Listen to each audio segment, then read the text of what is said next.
लोग। तो श्री राम एजुकेटर्स के प्लेटफॉर्म पे मैं विकास सिंह आप सभी लोग का स्वागत करता हूं। और स्टूडेंट, आज के इस वीडियो में हम देखने वाले हैं कि जी का variation shape of the earth के साथ कैसे होता है। मतलब हम आज ये देखने वाले हैं बेसिकली कि आपका वेट कहाँ पे ज्यादा होता है, पोल पे या इक्वेटर पे। इस चीज को मतलब जहां का जी ज्यादा होगा वहां पे आपका वेट ज्यादा होगा, क्योंकि वेट का फॉर्मूला mg होता है। तो उसी चीज को हम देखने वाले हैं। साथ ही साथ हम ये भी देखेंगे स्टूडेंट कि जी का एक relation in terms of density of अर्थ भी आता है, तो वो भी आपको याद रखना चाहिए। वो डिराइवेशन एक इंपॉर्टेंट भी है और इसके ऊपर रेशियो के ऊपर क्वेश्चन भी काफी एग्जाम में पूछा जाता है। तो स्टूडेंट, ये जो अभी हम लोग प्लेलिस्ट है, ये प्लेलिस्ट क्लास 11th के लिए हमने डिजाइन किया है, जिसके अंदर क्लास 11th के सारे इंपॉर्टेंट, जैसे आईपीडी प्लेलिस्ट हमने नाम रखा है, सारे इंपॉर्टेंट फिजिक्स डिराइवेशन एक ही प्लेलिस्ट में मिल जाएंगे। स्टूडेंट, उसी क्रम में ये 17th डिराइवेशन है। इससे पहले भी हम लोग 16 डिराइवेशन क्लास 11th का कर चुके हैं। उसको अगर आपको देखना है तो डिस्क्रिप्शन में आपको प्लेलिस्ट मिल जाएगा, या हमारे चैनल पे भी जाके आप चेक कर सकते हैं उन वीडियोस को, ठीक है ना। तो चलिए आज के अपने इस वीडियो को शुरू करते हैं और देखते हैं भाई कि जी शेप ऑफ द अर्थ के साथ और डेंसिटी ऑफ द अर्थ के साथ किस तरीके से वेरी करता है। तो चलिए स्टूडेंट,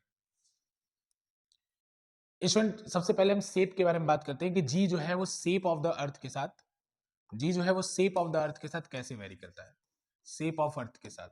तो स्टूडेंट, अभी आपके बगल में एक डायग्राम दिख रहा है, एक अर्थ का एक आपको पिक्चर दिख रहा है, जिसके अंदर आप देख सकते हैं कि अर्थ का जो पोलर डायमीटर है, मतलब अगर पोल टू पोल अर्थ को मिलाया जाए और इक्वेटर टू इक्वेटर, जैसे ये देखिए, ये इक्वेटर से लेकर इक्वेटर के बीच में है, इक्वेटर इस तरीके से होगा और पोल इस तरीके से होगा। तो पोल टू पोल डायमीटर जो है वो आ रहा है 12,714, और इक्वेटर टू इक्वेटर जो डाइपोल आ रहा है, जो डायमीटर आ रहा है वो आ रहा है 12,756। यानी इन दोनों में 42 किलोमीटर का डिफरेंस है। मतलब इक्वेटर पे जो अर्थ का डायमीटर है वो पोल टू पोल वाले डायमीटर से 42 किलोमीटर बड़ा है। यानी सीधी सी बात ऐसा बोले स्टूडेंट कि ऊपर से अर्थ चपटी है, ऊपर से अर्थ का जो रेडियस है वो कम है। माने इनडायरेक्टली ये बोलूं कि पोल पे जो रेडियस है, यहाँ पोल पे जो रेडियस है और इक्वेटर पे जो रेडियस है, उसमें कहाँ का रेडियस बड़ा है, तो स्टूडेंट उसमें रेडियस बड़ा है इक्वेटर का।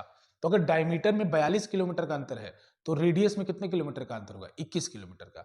तो यानी जो इक्वेटर पे अर्थ का रेडियस है उससे 21 किलोमीटर कम रेडियस है पोल का। मतलब सेंटर से, अर्थ के सेंटर पे अगर पोल पे जाया जाए और अर्थ के सेंटर से अगर इक्वेटर पे जाया जाए तो पोल वाला जो रेडियस होगा वो इक्वेटर वाले से 21 किलोमीटर कम होगा।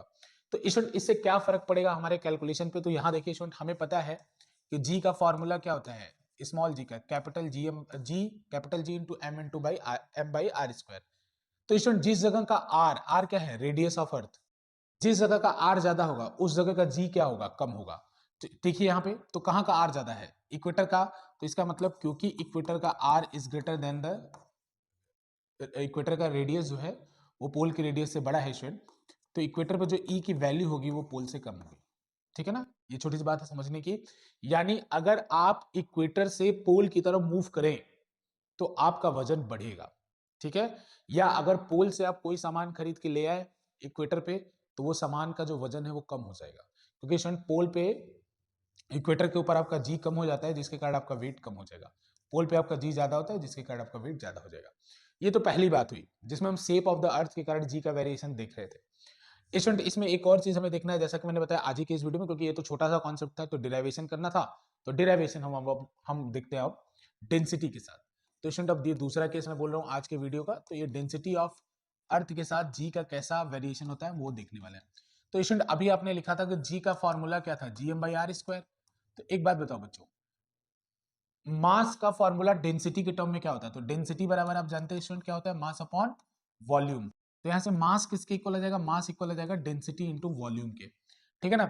अब अर्थ को थोड़ी देर के लिए परफेक्ट स्फीयर मान लें, हालांकि परफेक्ट स्फीयर टाइप की ही है, 21 किलोमीटर का डिफरेंस, 6400, अर्थ का रेडियस कितना होता है 6400 किलोमीटर, उसके आगे 21 किलोमीटर कुछ भी नहीं है डिफरेंस उसका, ठीक है ना।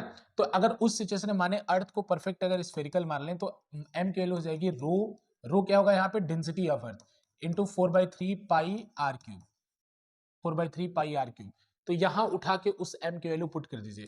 तो यहां पे जब m की वैल्यू पुट करेंगे तो g into rho into 4/3 pi R cube ये होगा, और this divided by R square. अगर आप इसको कैंसिल करेंगे तो यहां से g की वैल्यू कितनी आएगी स्टूडेंट, तो g को मैं लिख रहा हूं 4/3 पाई g रो r। आप चेक कर लीजिए सब चीज मैंने लिख लिया कि नहीं, 4/3 पाई जी रो आर, जानबूझ के रो और आर को एक साथ लिखा है स्टूडेंट, ताकि आपको याद रहे कि अगर डेंसिटी कांस्टेंट रहती है, अगर मान लीजिए कोई दो प्लेनेट बोलेगा कि दो प्लेनेट है जिनका डेंसिटी कांस्टेंट है, उनका रेडियस एक दूसरे के डबल है, तो बताओ उनके जी का रेशियो क्या होगा? तो डबल होगा, 1:2 होगा।